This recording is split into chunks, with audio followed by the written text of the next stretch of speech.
Hi everyone, welcome back to another episode of How to Guide. In today's video, I'm going to show you how to change your profile picture on TikTok. Watch the video till the end and don't forget to subscribe to our channel by hitting the subscribe button. Press the bell icon so that YouTube will notify you whenever we post a new video. In order to change your profile picture on TikTok, go and tap open your TikTok application and sign into your account first.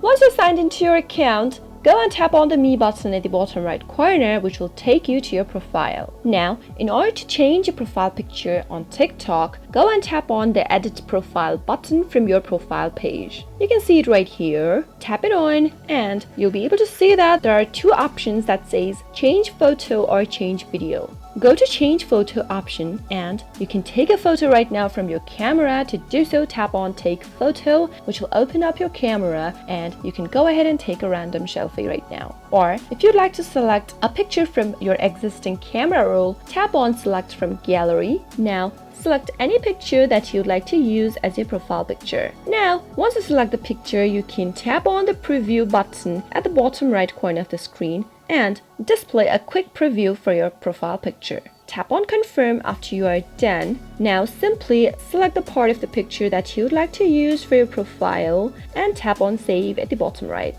Wait for a few seconds until it uploads, and there you go. As you can see that my profile picture has been changed with just a simple tap. That is how it is done. I hope you found the video to be helpful. If you did, go ahead and give us a thumbs up. Comment down below in the comment box if you have a question or a feedback for us. I'll soon be back with more tutorial episodes. Goodbye till then.